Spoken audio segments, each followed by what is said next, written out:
यार, मी एक गोष्ट ऑब्झर्व केली, म्हणजे माझा पर्सनल एक्सपिरियन्स आहे. किती जणांना हा एक्सपिरियन्स आहे माहीत नाही आहे. बट जेव्हा आपण कोणाशी बोलत असतो किंवा माझं कोणाशी कम्युनिकेशन चालू असेल, कम्युनिकेशन एकदम नॉर्मल असतं जोपर्यंत एज मेन्शन होत नाही तोपर्यंत.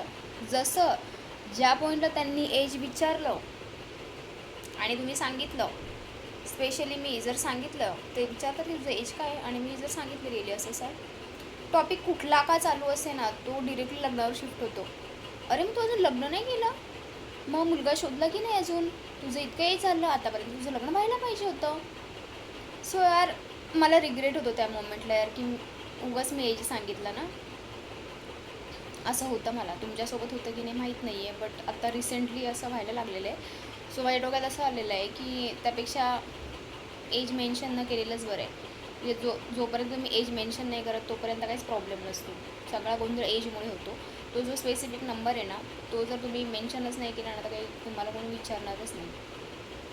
सो मी डिसाईड केलं आहे नाही सांगायचं एज. सो मला विचारू नका आणि मी सांगणार पण नाही. Bye bye.